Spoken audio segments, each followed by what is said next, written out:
So this is in continuation to the first class of equity market organization and structure. ठीक है, in the first class we had discussed positions. अपने थोड़ा सा chapter का importance भी discuss किए थे एंड अपने पोजिशंस का डिस्कशन बहुत बढ़िया से कर लिए थे.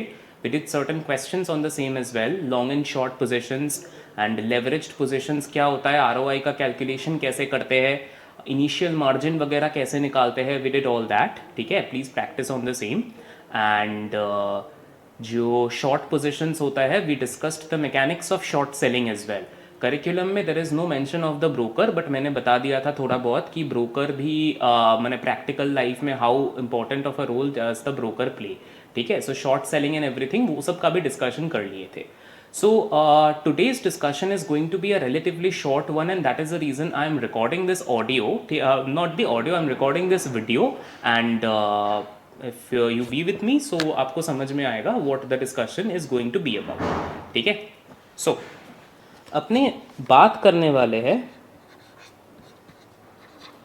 टाइप्स ऑफ मार्केट के बारे में. ठीक है, types of market is what we are going to be discussing today. Let's understand something that is class 11-12 से आप लोगों का ये तो ज़रूर सुना हुआ रहेगा that if you are a shareholder of a company, you are effectively an owner of that company, right? कि अगर आप एक कंपनी का शेयर्स होल्ड कर रहे हो, even if it is just one share, you still become an owner of the company, है ना? तो एक तरह से अगर इस स्टेटमेंट को ही थोड़ा सा अपने एक्सप्लोर करने का ट्राई करें, Who are the owners of a company? Somebody जो कंपनी में पैसा लगाया हुआ है ना. बेसिकली स्ट्रक्चर क्या होता है? So there is suppose the owners, shareholders. तो शेयर होल्डर क्या करते हैं? शेयर होल्डर्स बेसिकली फंड्स देते हैं, ठीक है, कंपनी को. They are effectively the owners. Then shareholder एक मैनेजमेंट टीम को बैठाता है, say the CEO of the company. Management is expected to carry on with the business. ठीक है, this is typically what the structure is. We're not getting into the board and everything, वो सब आप लोग पढ़ोगे, but broadly this is what we are talking about. So effectively किसका पैसा है? पैसा तो शेयर होल्डर का है. So if you are buying shares of a company, एक तरह से आप कंपनी को रुपया दे रहे हो ट्रेड करने के लिए. ट्रेड नहीं, कंपनी को रुपया दे रहे हो धंधा करने के लिए, right? So effectively you become the owner of the company. Now here's the problem. Let's try to understand something. ये confusion लोगों को होता है. That is the reason we want to clear it once and for all. That if I open up my brokerage account today, ठीक है, अगर मैं अपना brokerage account खोलता हूँ and वहाँ पर मैं suppose एक शेयर खरीदता हूँ से Reliance Industries का, right? अगर मैं ये करता हूँ, I buy one share of Reliance Industries.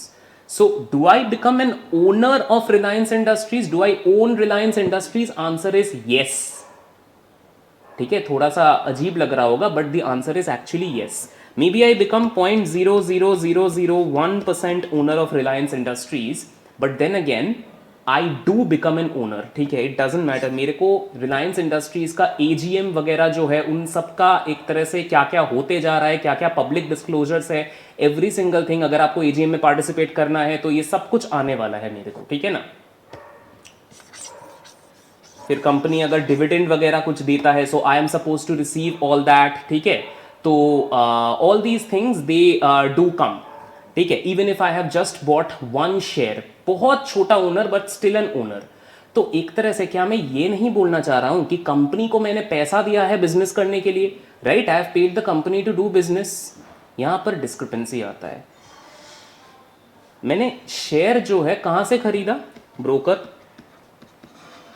Effectively मैंने स्टॉक मार्केट से शेयर खरीदा.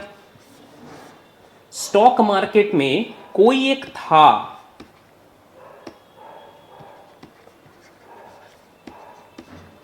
जो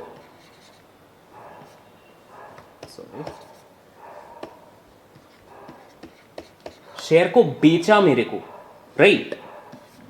and I got the share.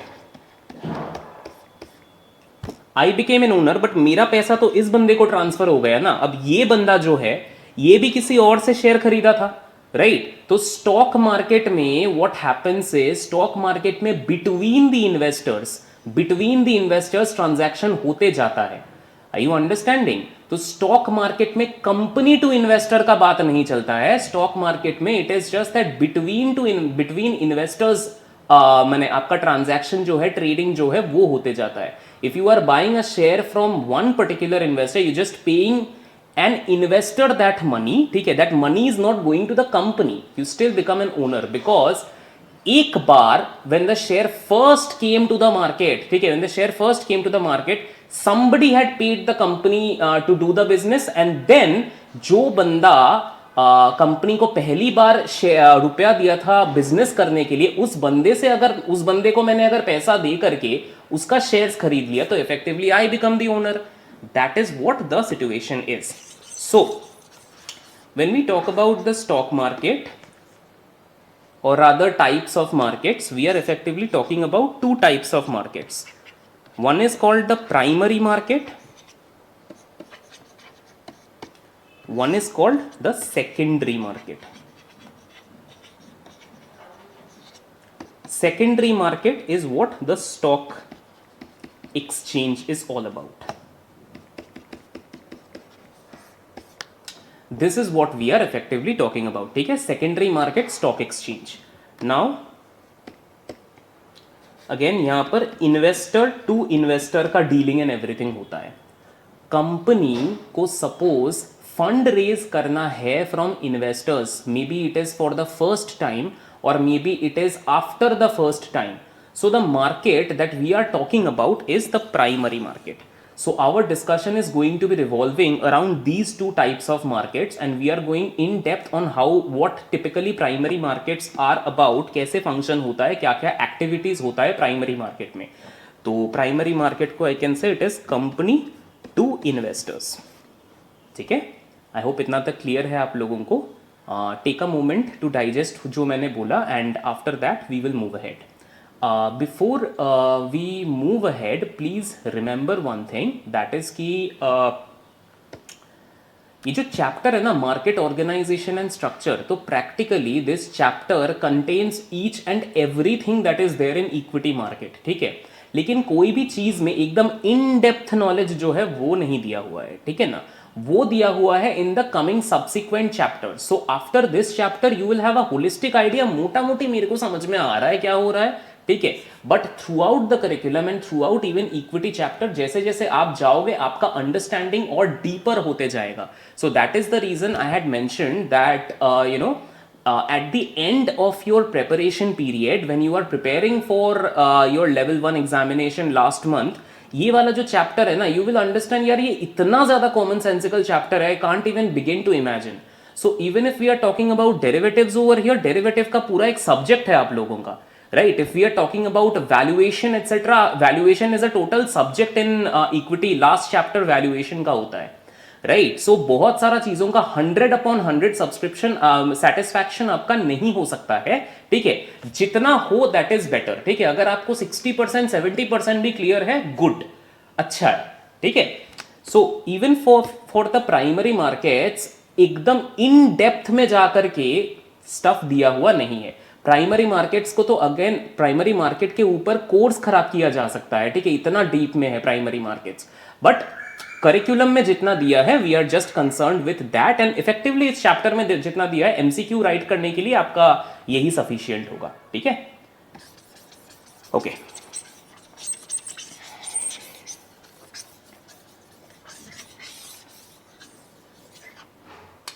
So let's talk about the primary markets.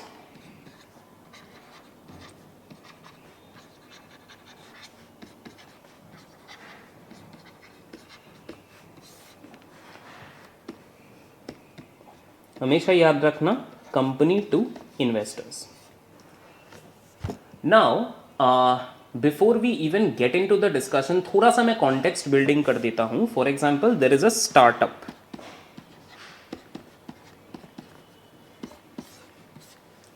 Startup में क्या होता है, सपोज आपको कोई बिजनेस का आइडिया आया and you decided to start your own business. ठीक है, आपने अपना कंपनी स्टार्ट किया एंड आपका जो कंपनी है तो वो एक पर्टिकुलर बिजनेस मॉडल आइडेंटिफाई किया, there is a gap in the market and you decided to offer a product और a solution to fill in that gap.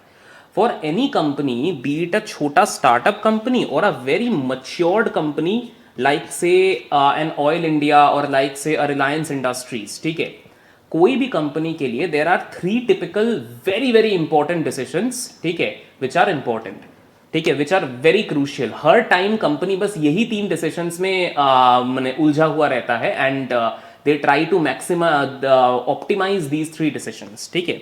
The first decision is the funding decision या financing decision भी बोलते हैं. ये सब chapter में लिखा हुआ नहीं है, बट अगर मैं ये नहीं बताऊंगा आपको कॉन्टेक्स्ट समझ में नहीं आएगा क्या बात कर रहे हैं, ठीक है. Second is investing, third is dividend.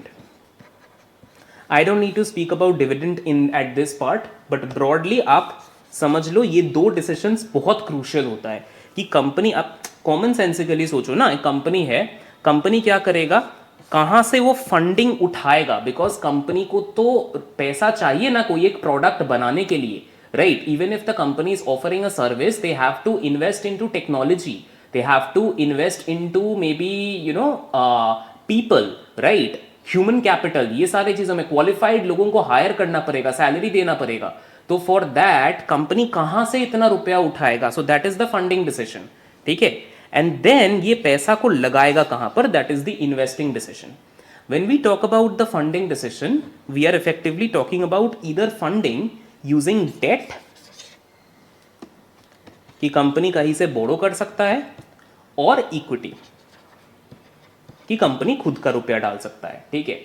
Equity में it is like company is kind of may be using its own fund. सबसे पहले फाउंडर प्रोमोटर जो है खुद का जो बूटस्ट्रैपिंग का कॉन्सेप्ट होता है, बड़ा टर्म यूज कर लिया, बेसिकली बात कर रहे हैं अपने सेविंग से, मैंने जो इतना का सेविंग्स कर लिया है, इतना 40-50 लाख इकट्ठा हो गया है and I am using this money in my business, ठीक है. तो that, but going forward company has to raise funds, right. अभी अपने डेट फाइनेंसिंग का बात नहीं कर रहे, we just talking about equity financing, ठीक है ना. तो स्टार्टअप जो है, he has to say approach investors. Investors might be say HNI people और people who invest in startups, ठीक है. एग्जाम्पल, अगर आपने शार्क टैंक इंडिया या फिर शार्क टैंक US कुछ भी देखा हुआ हो, तो वहां पर क्लियर कट क्या होता है, बिजनेस मॉडल पिच किया जाता है, इतना परसेंट स्टेक अपने देने का बात करते हैं, एंड जो इन्वेस्टर है वो आपको से 1 CR 2 CR 10 CR उतना का देता है. अल्टीमेटली ये जो इन्वेस्टर है, वेंचर कैपिटलिस्ट इसको बोलते हैं, कि एडवेंचर कर रहे हैं ना, एक नया स्टार्टअप में इन्वेस्ट कर रहे हैं, ठीक है. उसका क्या फायदा होता है कि फॉर एग्जाम्पल आज अगर 1 करोड़ में उसने 10% स्टेक ले लिया इस कंपनी का, the next day if the company becomes 1000 crore, ठीक है, in the going future, 1000 crore का तो 10% ये इन्वेस्टर को फायदा हो ही गया ना, लाइक 100 करोड़, तो 1 करोड़ सीधा बन गया इन्वेस्टर का 100 crore. That is pretty much what the investor is banking on, ठीक है. So let me just build the context. Context के बाद आपको बहुत बढ़िया से समझ में आएगा अपने क्या बात कर रहे हैं. तो एक सोर्स हो गया कि कोई इन्वेस्टर जो है, से प्राइवेट इन्वेस्टर एक्सेट्रा, तो उनसे अपने फंडिंग उठाने वाले हैं, ठीक है ना. That is one thing. Now as the company matures, ठीक है, मैंने कंपनी का इन्वेस्टर से बढ़िया कुछ फंडिंग वगैरह आ गया, and the company is actually doing good in the market, करते जा रहा है, there is one particular point जहां पर company decides to not approach a specific investor, ठीक है, but to approach to the general public.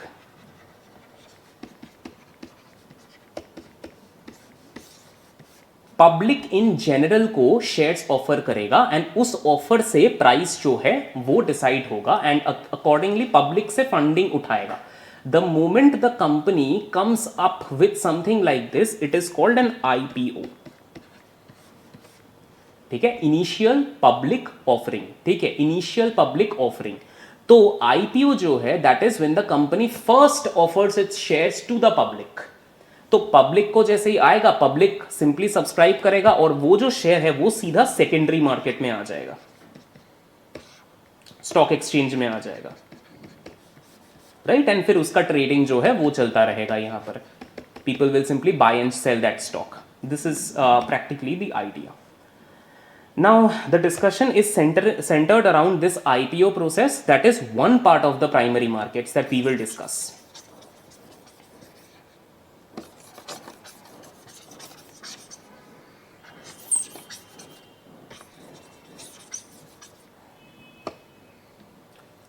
The second portion is going to be on something called private placements. ठीक है, कि कंपनी जो है सपोज पब्लिक इन जनरल को offer नहीं कर रहा है, but company is offering to a small group of private investors. तो क्या वेंचर कैपिटलिस्ट लोगों को अगर दे रहे हैं, ऐसे अश्नीर ग्रोवर टाइप के लोगों को कुछ दे रहे हैं, से फॉर एग्जांपल केविन ओलियरी टाइप के लोगों को कुछ दे रहे हैं, या फिर छोटा ब्लैक रॉक वगैरह किसी और को दे रहे हैं, तो क्या वो प्राइवेट प्लेसमेंट हुआ? यस, होता है वो. ठीक है, that is also another way in which the company can raise funds, right. The third discussion is going to be on something called shelf registration. ठीक है, एक एक करके आएंगे हर चीज पे. शेल्फ रजिस्ट्रेशन, जहां पर द ब्रॉड पिक्चर इज कि अप्रूवल वगैरह सब कुछ लेके रखेंगे, लेकिन सपोज आज मेरे को 100 मिलियन शेयर्स पब्लिक को ऑफर करना है, तो एक शॉट में 100 मिलियन शेयर्स नहीं ऑफर करेंगे. अप्रूवल लेके एक तरह से एक शेल्फ में रख देंगे, ठीक है ना. उसके बाद सपोज अपने क्या करेंगे, 30 मिलियन शेयर्स टुडे, एक साल बाद 40 मिलियन शेयर्स, धीरे धीरे धीरे धीरे करके अपने ऑफर करेंगे. ठीक है, that is called shelf registration. Fourth, there is something called dividend reinvestment plan. ठीक है, dividend reinvestment plan, we will come to that. And fifth जो है दैट इज राइट इश्यू. ठीक है, तो ये 5 चीजों के ऊपर अपने डिस्कशन करेंगे. अभी किसी को अगर हैवी लग रहा है, प्लीज थोड़ा सा मेरे को बेनिफिट ऑफ डाउट दे दो.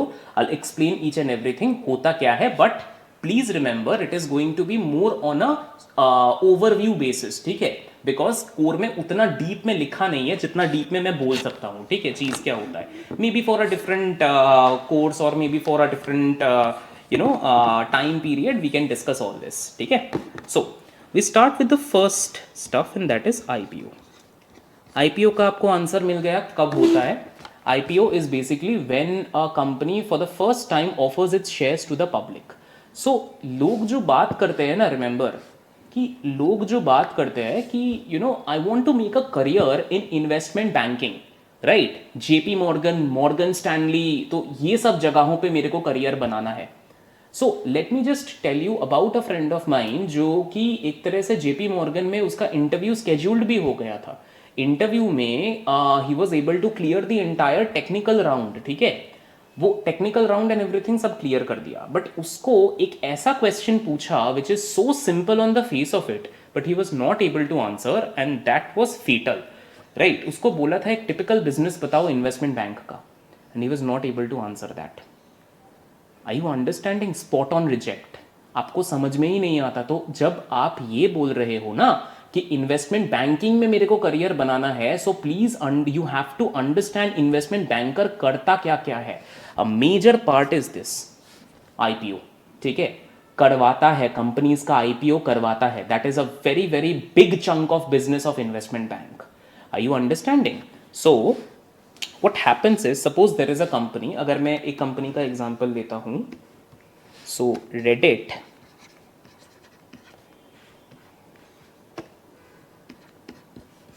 had its IPO on March 2024. ठीक है, they had like 22 million shares का इशू था एंड $34 पर शेयर में रेडिट ने पैसा उठाया था. ठीक है, $34 पर share was the issue price. I discuss everything. अपने क्या बात कर रहे हैं, तो क्या होता है, in between their is an investment banker. Company क्या करता है, कंपनी एक इन्वेस्टमेंट बैंकर को हायर करता है. The investment banker is going to, एक तरह से आप समझ लो, broker this particular IPO. Broker is not the correct word that we use over here. ठीक है, the investment banker is going to take the company public. एक major chunk of business होता है कंपनी का. ठीक है, जस्ट रिमेंबर इन्वेस्टमेंट बैंकर का जो फी होता है ना, फीस, ठीक है, that is to an extent आप समझ लो लाइक 7% करीब होता है ऑफ द इंटायर डील। तो रेडिट में अगर आप मैंने if you want to just make a little bit of calculation, so 34 में रेडिट का शेयर प्राइस को ऑफर किया गया था into 22 million shares, and we are talking about dollars, right? So just check what the calculation is. तो करीब 748 million dollar was the deal size. Into 7% अगर अपने करते हैं तो एक डील में इन्वेस्टमेंट बैंक, तो गोल्डमैन सैक्स was the bank that took it public, ठीक है, 52.36 मिलियन डॉलर का जो फीस है ये बैंकर का फी हो गया। बैंक इन्वेस्टमेंट बैंक इतना हाई लेवल का फी कमाया। दैट इज द रीजन अगर कंपनी इतना ह्यूजली अर्न करता है, and investment banking is such a profitable business, जो लोग जाते हैं ना उनका सैलरी लेवल स्ट्रक्चर वगैरह भी उतना हाई होता है। But then again, why is an investment banker required over here? What is the job of an investment banker? That is what we are talking about, ठीक है। कंपनी अगर बोलता है कि वो आईपीओ करेगा, effectively it is coming to the market.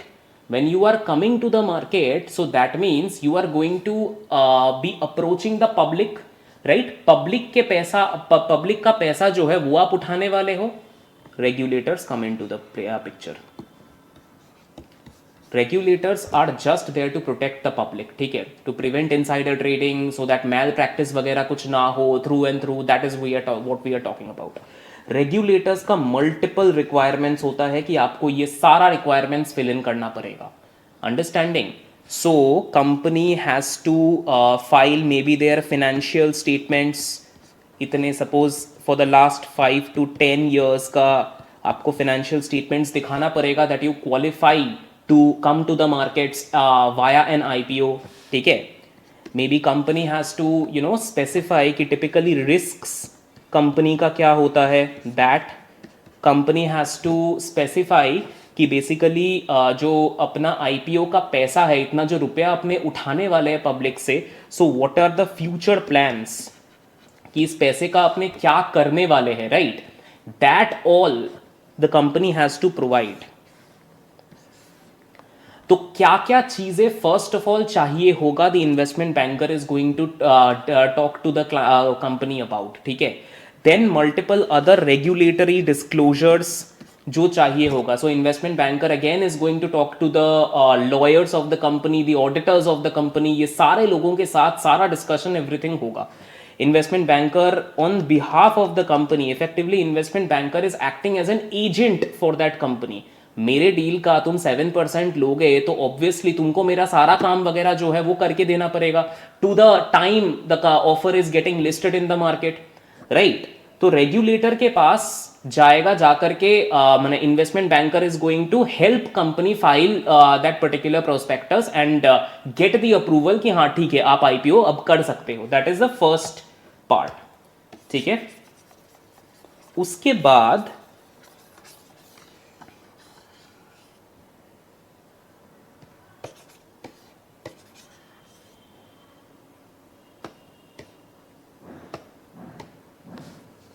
Investment bankers क्या करता है, they do a particular process called book building.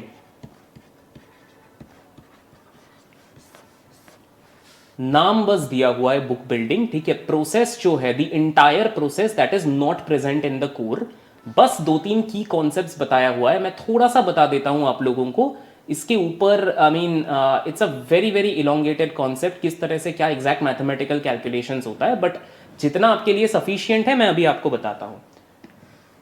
What happens is once they get that regulatory approval and once they get all the nuances, ठीक है, the financials, disclosure, everything सब कुछ आ गया, उसके बाद इन्वेस्टमेंट बैंकर को लोग ढूंढने पड़ेंगे जो कि बेसिकली ये आईपीओ जो है ये खरीदेगा, राइट?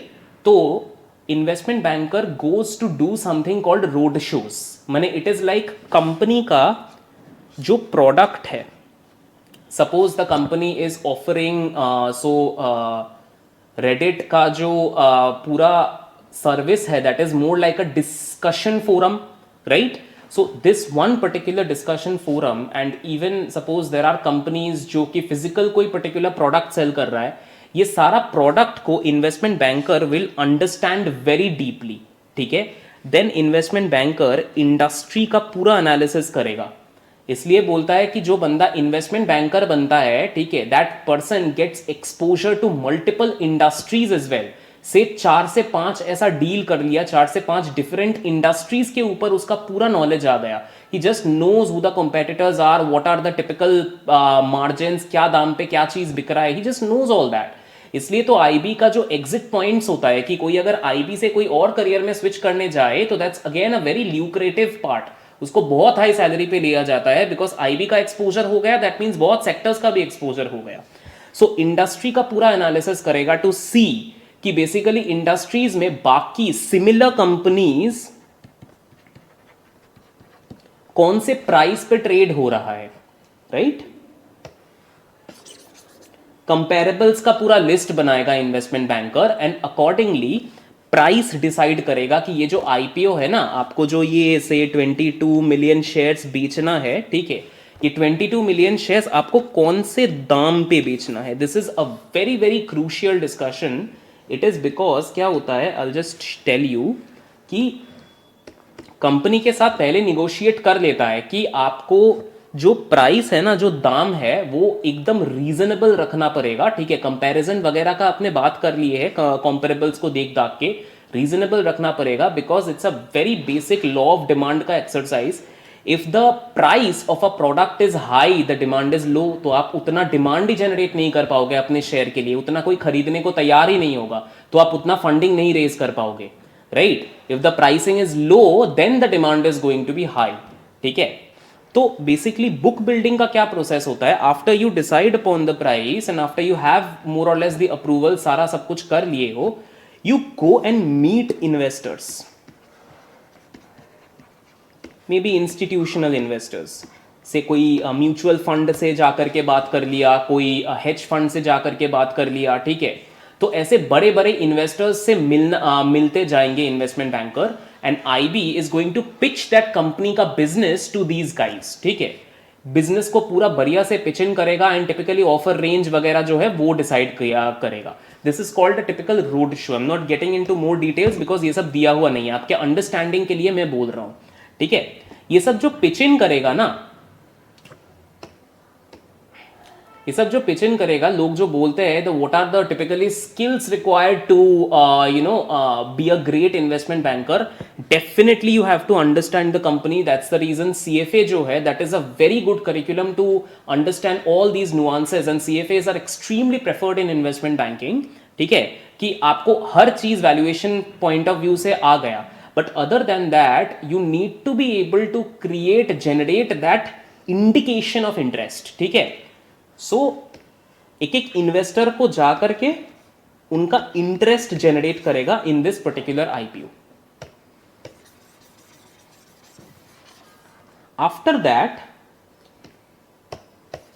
रोड शो का जैसे ही पीरियड खत्म हुआ, the banker is simply going to follow up on those investors, ठीक है. एक खाते में, बुक में लिखेगा कि at this price this particular investor is willing to buy say 30 million shares, ठीक है. at this price this particular investor से एक और investor है, ठीक है, investor 1 investor 2 is going to buy say 10 million shares, ठीक है. इस तरह से एक एक बुक में kind of लिखते जाएगा. this process is basically called book building. करीब 2 से 3 दिन का प्रोसेस होता है, ठीक है. एंड अल्टीमेटली एक क्लियरिंग प्राइस डिसाइड अपॉन होता है, ठीक है. प्लीज रिमेंबर, जो प्राइस डिसाइड अपॉन होता है, if the price is actually too high price, company always wants कि मेरा जो शेयर है, कंपनी तो बस 22 मिलियन सपोज शेयर्स ऑफर कर रहा है. इफ द प्राइस इज से 100, तब तो बहुत ज्यादा फंडिंग वो रियलाइज कर लिया, वो तो चाहेगा कि जितना ऊपर प्राइस हो. बट अगेन रिस्क है कि से 38 में ही people are not willing to buy that much, उतना डिमांड ही नहीं जनरेट हो पा रहा है उस पर्टिकुलर कंपनी के शेयर का, ठीक है. तब तो 100 में तो कुछ भी नहीं होने वाला है, यू अंडरस्टैंडिंग. सिमिलरली अगर प्राइस बहुत ही कमती होता है, से $10, फिर तो इतना रिक्विजिट फंडिंग जो है ये उठा ही नहीं पाएगा। सपोज उसका था इतना, सो 22 इंटू 34 दैट इज $750 million का उसको फंडिंग रिक्विजिट था, तो वो तो रेज ही नहीं कर पाया, मतलब उतना तो रियलाइज ही नहीं हुआ। सो प्राइसिंग कैसे होता है, क्या नहीं होता है, वो discussion I am not getting into because curriculum में दिया हुआ नहीं है, ठीक है। बट आपको मोर और लेस अगर अंडरस्टैंडिंग हो रहा है कि इस तरह से बुक में सब कुछ डॉक्यूमेंट किया जाता है and one clearing price is basically decided upon. उसके बाद अपने क्या देखते हैं कि जितना शेयर का डिमांड है ना, जितना शेयर का डिमांड है, ठीक है, suppose demand for the shares is of 44 million at that particular issue price, ठीक है, and issue size was 22 million।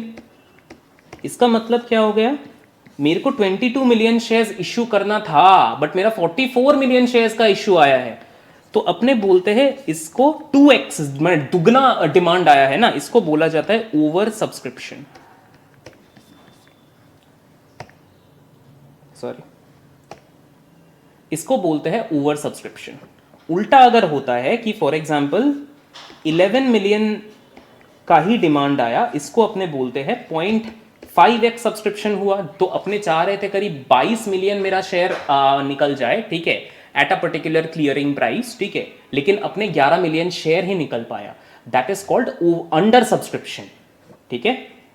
यहां से अपना नेक्स्ट वाला पॉइंटर आता है कि बेसिकली इन्वेस्टमेंट बैंकर जो है ना, अगर अंडर सब्सक्रिप्शन हुआ then what is the investment banker going to do. So IPO का जो प्रोसेस होता है पूरा,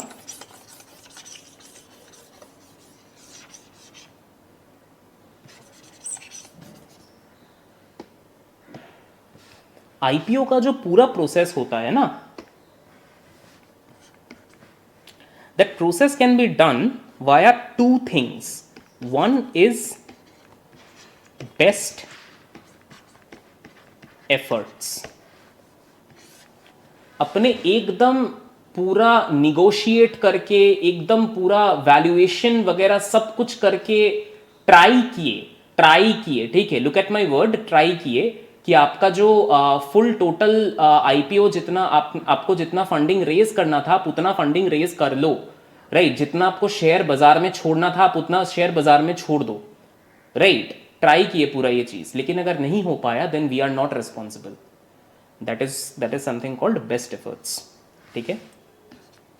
तो वो शेयर बाकी का, suppose we are able to only dilute 11 million shares and raise the requisite funding, ठीक है, बिकॉज बाकी का डिमांड ही नहीं आया उतना, ठीक है ना। अपने को 22 मिलियन शेयर्स करना चाहिए था, बुक बिल्डिंग के प्रोसेस से जो लोग बोलते हैं हमको इतना शेयर खरीदना है, इतना शेयर खरीदना है, सब कुछ कर कुरा के उतना डिमांड ही नहीं आया, मेरा बस 11 का ही आया, remaining 11 million shares are cancelled, ठीक है। This is the best efforts method process. Second क्या होता है, सेकंड होता है under writing.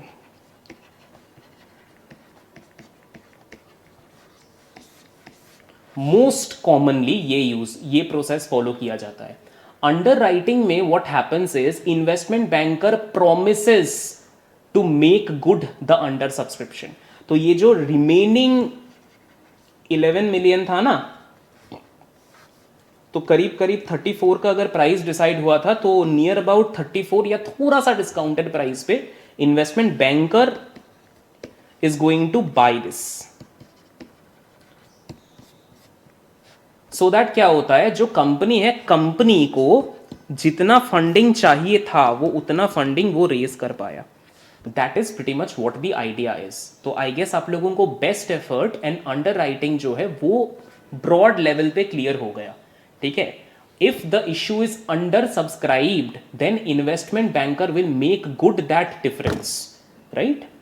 Now there is a natural conflict कि प्राइस जो है वो अपने कितना कैसे क्या डिसाइड करेंगे, ठीक है। Price whether it is going to be 34 और whether it is going to be say 40 और whether it is going to be say 25। ये इमेजिन जो डिसीजन है ना कि प्राइस कितना अपने डिसाइड करेंगे, whether it is going to be 34 का 40 कर दे, सॉरी 34 का 40 कर दे या 34 का 25 कर दे, it is quintessential and it has to be negotiated much with the company. Company का जो फाउंडर है वो तो चाहता है कि भाई तुम 40 क्या तुम 80 कर दो, ठीक है, क्योंकि उसके पास और ज्यादा पैसा आएगा. इवन इन्वेस्टमेंट बैंकर को भी नेचुरल तो एक इंटरेस्ट है ही, because if they are getting 7% of the entire deal, they would want the price to be as high as possible, right? So if the investment banker is acting as the agent of the company, he should strive for this 40, right? But in underwriting क्या होता है, अगर गड़बड़ हुआ, अगर undersubscribed हुआ, तो मेरे को वो $11 million का जो नंबर ऑफ शेयर्स जो सब्सक्राइब नहीं हुआ ना, that I have two by. ये पूरा गड़बड़ आ जाएगा. अगर मैंने 40 का पुश किया, मैंने पूरा ही 40 का बताया, तो यहां पर गड़बड़ होगा. So investment banker has to again keeping this interest of the bank in mind, they have to negotiate with the founder. Founders can be very very very annoying and founders can be very very like founders can behave very irrationally at times as well. So investment banker को ये वाला skills भी होना पड़ेगा कि वो founder को बढ़िया से समझा पाए चीज के बारे में, right? So it is very important for you guys to understand कि investment banker might want to pursue a lower offer price to the investors in order to generate a little bit more demand, ठीक है, if underwriting is on the board. Generally underwriting ही होता है, ठीक है, under माने people generally don't want to go for a best efforts basis, but underwriting में this is what we are effectively talking about. ये जो $11 million इन्वेस्टमेंट बैंकर को खरीदना पड़ा, बैंकर का तो वो धंधा नहीं है ना. रिमेंबर, स्टॉक मार्केट में the moment it is there and people are trading on that particular Reddit का स्टॉक, ठीक है ना, तो रेडिट के स्टॉक में द इन्वेस्टमेंट बैंकर का तो ऑलरेडी एक्सपोजर हो गया. अच्छा, भाव खुलने के बाद अगर भाव पूरा गिर गया तो, if the price just falls, then investment banker का ये जो 11 मिलियन शेयर्स है ना, ये तो पूरा ही एकदम लॉस कर देगा, right? That is the reason they are very cautious कि दाम ज्यादा भी हाई नहीं रखे, सो दैट कि अपना माने जो एक्सपोजर है, एक तो ज्यादा दाम पे मेरे को खरीदना पड़े, $6 से हाई पे मेरे को खरीदना पड़े, ठीक है, एट द सेम टाइम जैसे ही खुला the price just fell down, ठीक है, बिकॉज ऑफ से a goodwill loss. This is also very important, because of से अ गुडविल लॉस कि एक पर्टिकुलर आईपीओ जो है वो अंडर सब्सक्राइब्ड आईपीओ है, ठीक है. इस पॉइंट पे एक और चीज बताया हुआ है, I just talk about it because goodwill पे टच किए अपने. तो होता क्या है कि just give me a minute, right. So होता क्या है ना कि when we talk about an IPO or when we talk about the markets being so smart, इसमें the moment there is an IPO that is going on, तो IPO का subscription ratio that is कितना demand आया divided by कितना offer का size था, ठीक है, वो सब कुछ पूरा visible रहता है, ठीक है. अब now imagine this one scenario जहाँ पर market में लोग क्या समझ रहे हैं कि यार आईपीओ में, ठीक है, अंडर सब्सक्रिप्शन क्यों है, माने कंपनी उतना बढ़िया से डिमांड जनरेट नहीं कर पाया, right? So we don't want to invest in that company because most people out there, maybe smart people out there, retail का थोड़ा सा पार्ट बात करते हैं, but institutions, maybe institutions were not getting the confidence in the product of the company. तो हम क्यों घुसेंगे इस कंपनी में? Understanding. So first time issuer के लिए ये गुडविल वाला जो पार्ट होता है ना, it is very very important. तो गुडविल का loss is a major thing. तो अगर अंडर सब्सक्राइब्ड हुआ IPO, then in that case तो मेरा गुडविल का भी लॉस हो सकता है ना. एंड जो मैंने ये वाला सिचुएशन बताया, this situation, this might just get triggered. तो इन्वेस्टमेंट बैंकर का अगर वो एक्सपोजर है $11 मिलियन का खरीदा हुआ in an under writing and they bought it at a price of say 40, ठीक है, तब तो पूरा ही गड़बड़ आ जाएगा, right? So that is effectively the idea. Now again I would want to take a pause and I would want you guys to kind of मैंने absorb अभी तक जो मैंने बोला. I hope you're liking the discussion.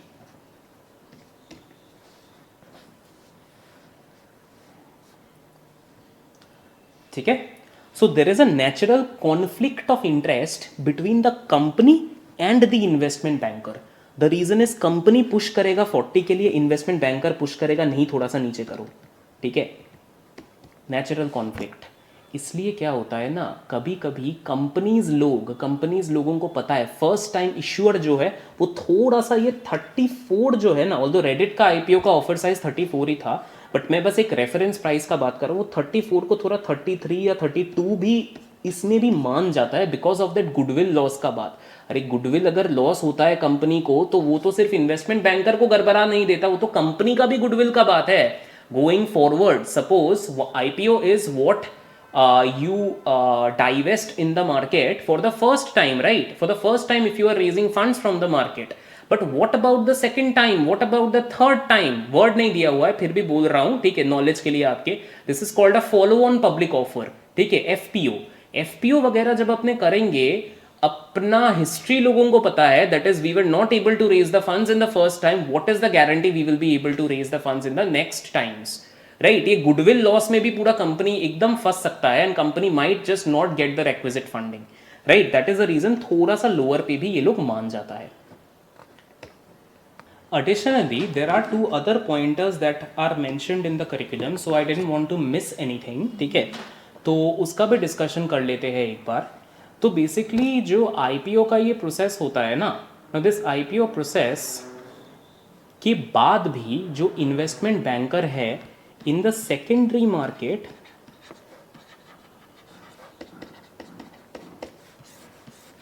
Investment banker के साथ ये भी कॉन्ट्रैक्ट हो जाता है कभी कभी, ठीक है, कि IB is going to provide the requisite liquidity. What I am talking about is, for example, people are willing to sell this company का share, so IB is willing to buy, ठीक है. People are willing to buy this company का share, so IB is willing to sell. करीब contract हो जाता है, say for example, एक महीना तक IB is going to make the market, ठीक है. IB is going to make the market and after that IB जो है वो मोटा मोटी एग्जिट करता है, ठीक है.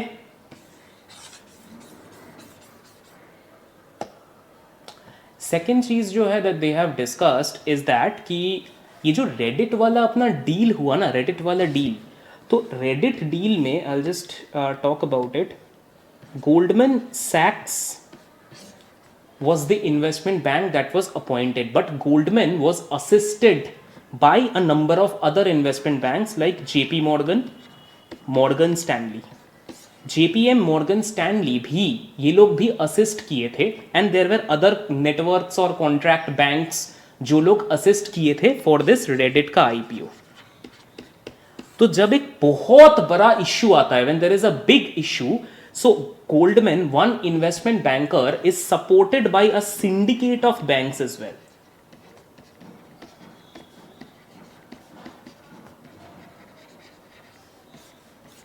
ये syndicate of banks, it is like a combination of other banks जो support करेगा. तो यहां पर Goldman becomes the lead banker, ठीक है, the lead banker and Goldman is being supported by these people, ठीक है. That is one discussion that they had mentioned. Other than that ये जो पूरा बुक बिल्डिंग का प्रोसेस होता है ना, द होल बुक बिल्डिंग का प्रोसेस, कि इंडिकेशंस ऑफ इंटरेस्ट अपने जनरेट करेंगे, फिर सबको डॉक्यूमेंट करेंगे, फिर क्लियरिंग प्राइस डिसाइड करेंगे, फिर ऑफर करेंगे, देखेंगे सब्सक्रिप्शन का रेशियो क्या है, बेस्ड ऑन अंडर सब्सक्रिप्शन और ओवर सब्सक्रिप्शन अपने उसको डिसाइड अपॉन करेंगे कि अगर अंडर सब्सक्रिप्शन है तो एंड अंडर राइटिंग का बात चल रहा है तो उसको वापस से खरीदना पड़ेगा.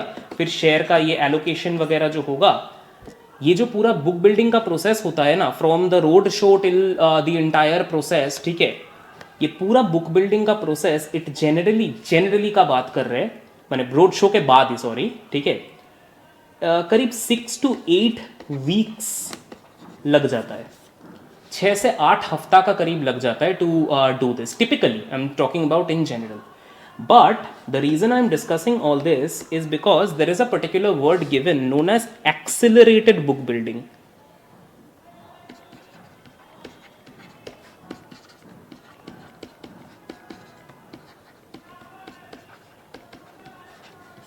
क्या होता है एक्सेलरेटेड बुक बिल्डिंग में? नाम पे प्लीज जाइए, नाम से आपको समझ में आएगा। कंपनी को इमीडिएटली फंडिंग चाहिए, सो इन्वेस्टमेंट बैंक क्या करेगा, 1 या 2 दिन के लिए is simply going to search for investors and carry out the entire book building process. That's what we need to know over here.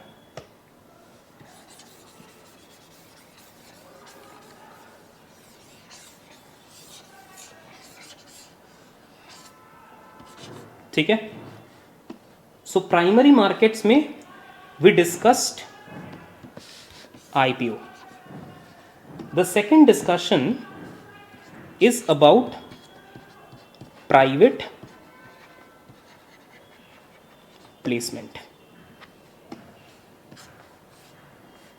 Private placement का क्या बात होता है कि basically suppose there is a company and the company does not want to kind of place the shares with the public in general. Company को funding चाहिए, company public को नहीं ऑफर कर रहा है, company is offering to a group of small individual और institutional investors, company is offering to people like them. तो in that case क्या होता है, so I just take this example, I think Airbnb नहीं, so Spotify जो है, if you have heard of the company, गाना का वो म्यूजिक का कंपनी है, ठीक है। So Spotify had kind of raise somewhere to the tune of I think $1 or $5 billion from private placements, ठीक है। तो TPG Capital is a very popular private private equity group, ठीक है। तो टीपीजी कैपिटल को प्लेस किया था, TPG capital को सिंपल सा बात है अपना स्टेक डाइल्यूट किया था एंड टीपीजी कैपिटल से फंडिंग उठाया था, 1 या 5 billion, I am not exactly remembering the figure, ठीक है। So that is what this मैंने again this is totally primary market transaction, company to investor ही हो रहा है, ठीक है। तो एक तो कंपनी को फंड अगर रेज करना है तो they can go for this IPO process, public को मैंने 2 शेयर, या फिर they can go for a private placement. Please remember private placement में what you differentially need to know is that in a typical private placement you don't need to do all that public filing कि मेरा ये prospectus है, मेरा ये key risks है, मेरा ये इतना सारा regulatory disclosure everything, ये सब जो है ये सब नहीं करना पड़ेगा। उसका रीज़न क्या है, से TPG Capital so they are filled with people जिनका network through and through है, right? They are very educated, accredited and accredited means एकदम बड़े वाले जो investors होते हैं, ठीक है, एजुकेटेड क्वालिफाइड इन्वेस्टर्स, ठीक है, बहुत क्वालिफाइड इन्वेस्टर्स है। सो दे अंडरस्टैंड, मैंने उनको स्पून फीड नहीं करवाना पड़ेगा कि वो पैसे का क्या करने वाला है, वो बेसिकली मैंने क्या क्या रिस्क हो सकता है, क्या मार्केट डायनामिक्स है etcetera, they don't need to do all that, ठीक है। एंड रेगुलेटरी अप्रूवल भी उतना जोर का नहीं लेना पड़ेगा, ठीक है ना। सो इसमें the placement cost, placement cost का मतलब इवन आईपीओ में भी जो प्लेसमेंट कॉस्ट होता है दैट इज इतना बड़ा से कंसल्टेंट्स को हायर करना, फिर मार्केट जो है मार्केट का डायनामिक समझाना, फिर क्या करेंगे उस रुपया का, how is it going to be beneficial, making the financial model etcetera, ये सब जो करना इसके लिए तो खर्चा लगता है ना। So all the placement cost and everything that is lower in the case of private placement because these people know all that, right, compared with an IPO obviously. लेकिन again it is important, so TPG Capital ने अगर Spotify का share लिया, they don't have an active secondary market की जब चाहे निकल सकते हैं, राइट, बेच के। तो यहां पर they are carrying more risk, ठीक है। तो less placement cost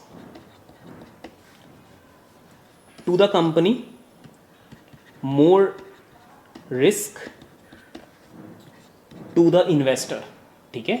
again there is also another important pointer कि प्लेसमेंट कॉस्ट कमती है एंड रिस्क जो है वो थोड़ा ज़्यादा है इसका टीपीजी कैपिटल का, so they would want a higher return. Higher return का मतलब माने higher return can also be translated into lower price. What I am talking about is, for example आज अगर $50 में मेरा शेयर है, ठीक है, ये अगर $60 बन जाता है, सो आई हैव अ 20% का return, right, I have a 20% का रिटर्न ना। ये जो प्रॉफिट है दिस $10 डिवाइडेड बाय $50 आप करोगे, सो इट इज लाइक अ 20%। तो इस रिटर्न को हाई करने के लिए what can I do is, ये $50 पे मैं ऑफर नहीं करूंगा, मैं इसको सीधा $40 पे ऑफर करूंगा, राइट मैं इसको सीधा $40 पे ऑफर करूंगा, तो सीधा मेरा 50% का रिटर्न हो गया, राइट। सो प्रैक्टिकली बात क्या चल रहा है कि सिंस ज्यादा रिस्क ले रहा है TPG capital, so in that case they would want a higher return translating into a lower offer price.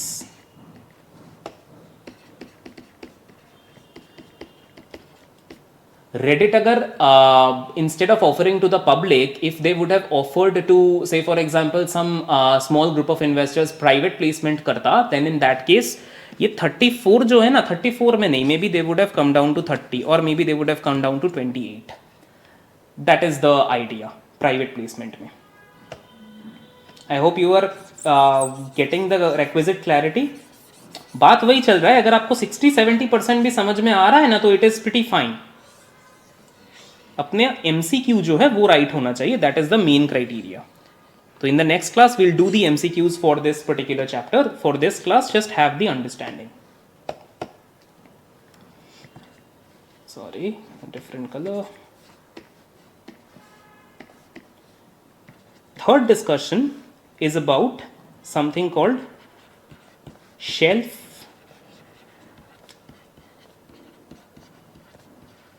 registration. Shelf registration is exactly जो मैंने बोला था at the beginning of the class. Shelf में क्या होता है कि अपने अप्रूवल वगैरह जो है, सारा regulatory filings and approval and everything, ये सब कुछ लेके रखते हैं।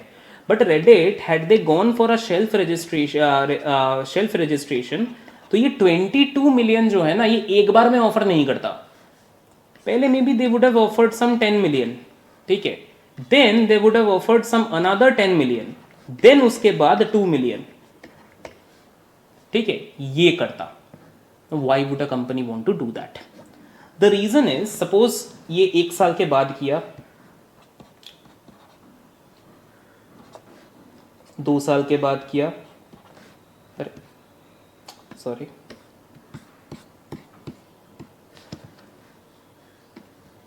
ये 3 साल के बाद किया, तो ऐसे 3 साल में हौले हौले क्यों अपने ऑफर कर रहे हैं टू द पब्लिक? ठीक है, the reason is equity market का conditions. What I am talking about is, imagine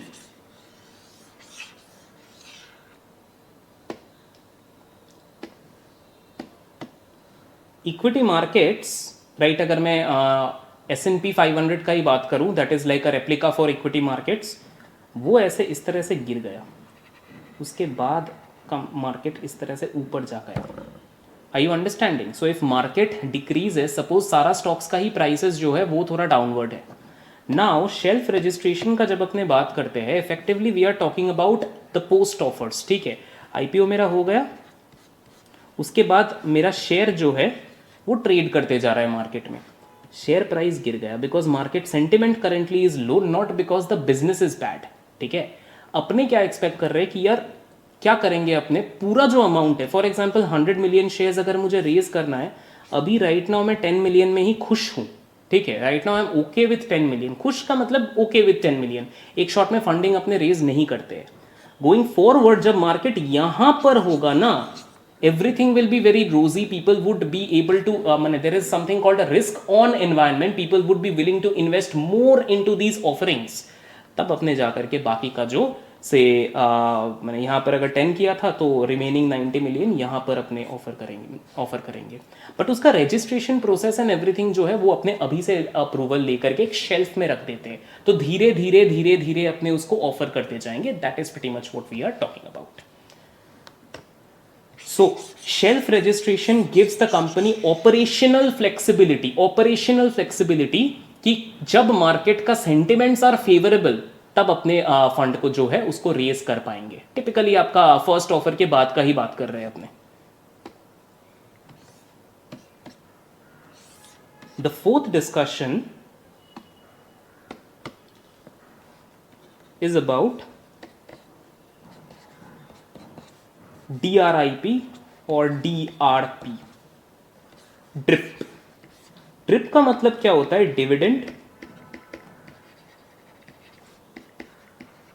reinvestment plan. क्या होता है ये चीज?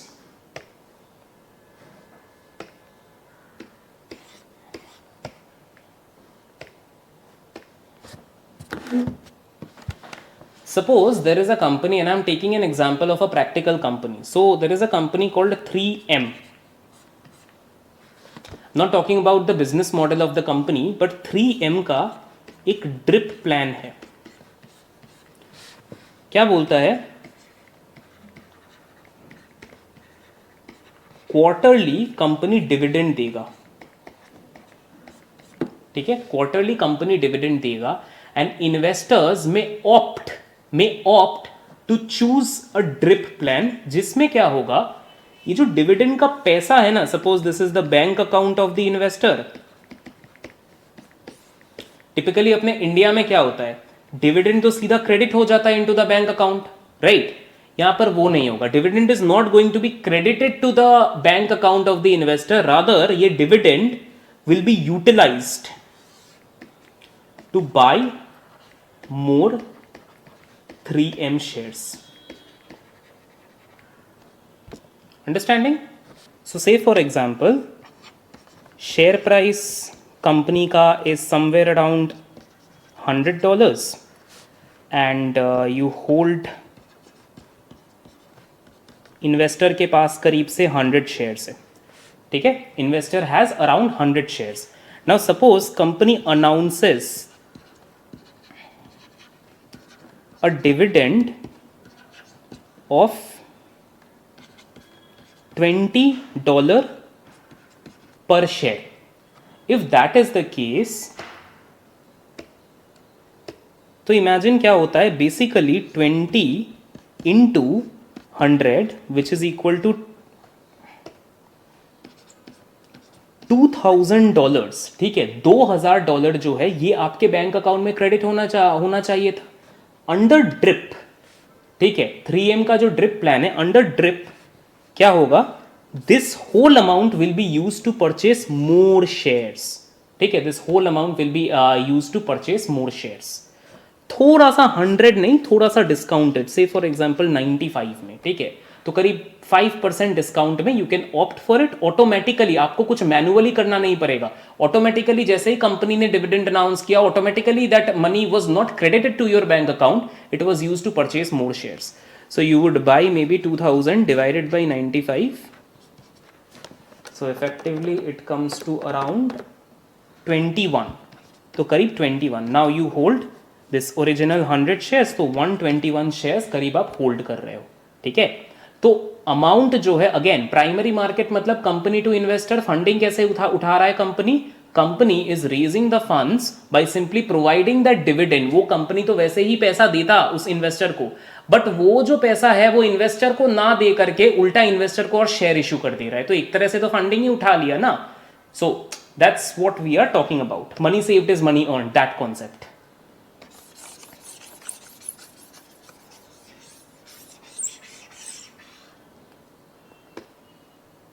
जितना रिक्वायर्ड है, I am just talking about that much only, and I think there is no further space left, apologies for that.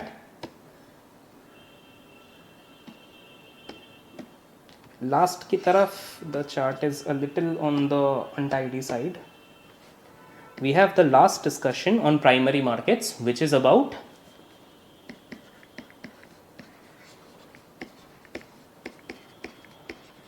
Right issue.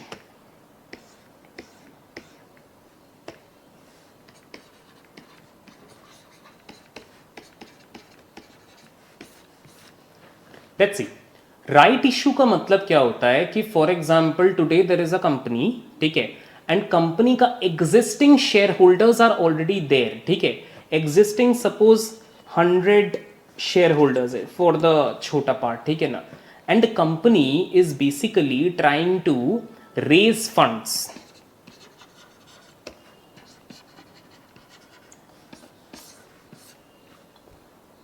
Is the company not diluting more shares? Just imagine, क्या company shares और dilute नहीं कर रहा है?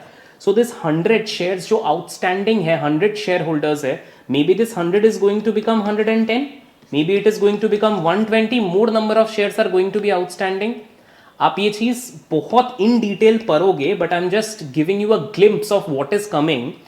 Share price को अपने को forecast करना है ना, तो एक तरह से शेयर प्राइस का फॉर्मूला क्या हो गया, कंपनी कितना कमा रहा है ऑन अ पर शेयर बेसिस. कंपनी कितना कमा रहा है ऑन अ पर share basis, earnings per share, ठीक है, into something called price earning ratio. Please overburden मत करना, मैं बस समझा रहा हूं एक मोमेंट के लिए. सपोज कंपनी इज अर्निंग $10, ठीक है, एंड बाजार में $1 अर्निंग के लिए the market is willing to pay suppose 2, ठीक है. If the company is earning ₹1, market is willing to pay, market में ₹2 का डिमांड है, ठीक है. $1 अर्निंग अगर कमा रहा है तो शेयर का दाम ₹2 हो गया, तो अराउंड कंपनी का शेयर का प्राइस 20 हो गया. Are you understanding this? Earning per share जो है, प्लीज इस पे ही फोकस करो. ये वाला पोर्शन बहुत इन डिटेल में अपने करने वाले हैं. That is the reason we said कि you know after all the chapters ये चैप्टर बहुत ही ज्यादा इजी लगने वाला है. Right now it might be a little on the difficult side because नया नया टर्म्स का बात कर रहे हैं. ये जो अर्निंग्स है ना कंपनी का, okay I wrote earrings, apologies. earnings on a per share basis, so it is like profit जो कंपनी कमा रहा है divided by number of shares. If that is the case, तो don't you see कि per share basis में, on a per share basis, if 100 से अपने divide करते हैं versus 110 से versus 120 से, if this goes up, the whole ratio falls. Right से $30 मिलियन का अर्निंग्स किया and company dividend per share जो है, डिविडेंड सपोज इसका 60% कंपनी इज गोइंग टू पे डिविडेंड, तो डोंट यू सी मेरा जो डिविडेंड पर शेयर है, एक एक बंदे को जो डिविडेंड मिलने वाला है, that is going to reduce ना, बिकॉज मेरा number of shares are increasing. Existing shareholder ये चीज को होने नहीं देने वाला है. Are you understanding? तो एग्जिस्टिंग शेयर होल्डर को कंपनी क्या ऑफर करता है, गिवन दैट कंपनी को फंड रेजिंग एंड एवरीथिंग ये सब कुछ करना है, तो एग्जिस्टिंग शेयर होल्डर को ऑफर किया जाता है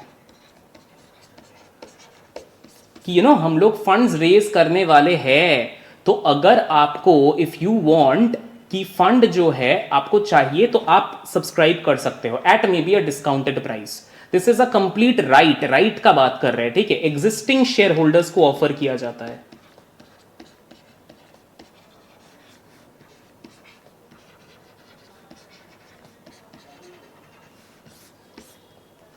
ठीक है, एग्जिस्टिंग शेयर होल्डर्स को ऑफर किया जाता है कि राइट्स जो है ये आप माने you have the right to subscribe. थोड़ा सा सपोज कंपनी का शेयर प्राइस है समवेयर अराउंड 100, तो आप लोगों को 70 पे मिल रहा है. If you want you can subscribe, ठीक है. आपको एक्स्ट्रा शेयर्स यहां पर मिलेगा and at the same time company जो है उनके पास फंडिंग जाएगा.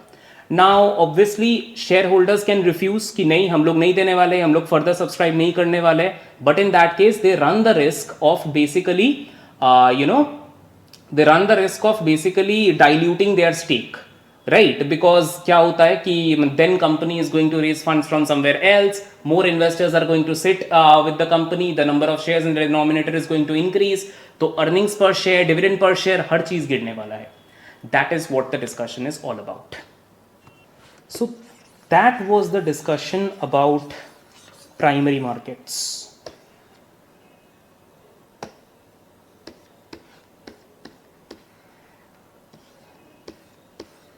एक छोटा सा डिस्कशन है about secondary market. Secondary markets we will do in the further coming classes, ठीक है. सेकेंडरी मार्केट्स का एकदम कैसे फंक्शनिंग एंड एवरीथिंग होता है, but just for the sake of the discussion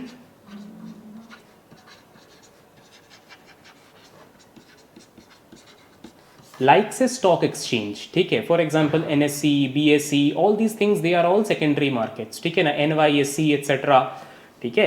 secondary markets का एक ही काम होता है, that is to provide liquidity to the investors. So suppose कोई एक पर्टिकुलर शेयर है, वो बहुत ज़्यादा हेवीली ट्रेडेड होता है एवरी सिंगल डे, बहुत दिन बहुत लिक्विड है. लिक्विडिटी का अगेन प्लीज थोड़ा सा मन को रोक के रखिए. 100% satisfaction in the coming classes मिलने वाला है, ठीक है. ये चीज़ का पूरा अपने डिस्कस करेंगे, ठीक है. But buy sell buy sell buy sell buy sell regularly होते जाता है, ठीक है ना. एट मैंने pretty much close ended prices. अगर आपको टर्म्स चाहिए तो it is like at a lower transaction cost, at a lower bid ask spread. Bid ask spread lower है, ठीक है ना. If that happens again, so suppose there is a particular company जिसका already IPO हो चुका है, and IPO के बाद सेकेंडरी मार्केट स्टॉक एक्सचेंज में buy sell buy sell buy sell buy sell होते जाता है, and liquidity is high in that market, ठीक है ना. तब क्या होगा, फर्दर जब कंपनी अपना फर्दर प्रोसीड्स रेज करेगा, फर्दर स्टेक डाइल्यूट करेगा, जिसको अपने क्या नाम दिए थे, एफपीओ, राइट. या फिर जब सपोज शेल्फ रजिस्ट्रेशन कंपनी कोई करवा के रखा, उसके बाद जो आपका ये बाई सेल कंपनी का शेयर का ट्रेड होते जा रहा है, liquidity is high. So for further proceeds, further dilution, company can actually negotiate a better offer price. That is जिन इन्वेस्टर्स को दिया जाएगा ये शेयर, इन्वेस्टर क्या सोचेंगे, नहीं यार कंपनी का जो स्टॉक है मार्केट में बहुत ज्यादा ट्रेड होते जाता है, so whenever we want to sell that particular stock, we will be able to sell it at a favourable price. So I am okay with paying a little bit higher, I am okay with paying a little bit higher to get that share, ठीक है. That is what the idea is about. So there is a line written which is important, but again discussion is pending on this line कि exactly इसका मतलब क्या है. आपको corporate issuers में और बेटर पता चलेगा. That is higher liquidity leads to a lower cost of capital to the issuer. Through and through क्या बात करना चाह रहे हैं, जो इन्वेस्टर है, investor is willing to pay a higher price for this liquidity. Effectively अपने क्या बोलना चाह रहे हैं कि फॉर एग्जाम्पल ये जो इन्वेस्टर्स है, ठीक है, Now compare this with an illiquid stock. Investors के point of view से ही सोचो, compare this with an illiquid stock. Illiquid stock में क्या होता है ना कि suppose आज एक particular शेयर है, उसका IPO खुला, IPO में कोई ट्रेड ही नहीं होता है. So if you want to buy, there is no seller at all. If you want to sell, there is no buyer at all. Right? So why would an investor want to pay further? जब company कोई issue वगैरह कुछ कर रहा है, तो investor क्यों extra पे करेगा? Investor would not want to pay ना. So again stock market में liquidity is a major factor, ठीक है. stock market में liquidity is a major factor for the investors to pay for the potential proceeds, pay for the potential माने stakes that the company is coming out with. That is the whole idea. liquidity अगर high होता है तो एक तरह से investor लोग ज़्यादा pay करते हैं, and accordingly cost of capital to the issuer that goes down. That's the whole discussion.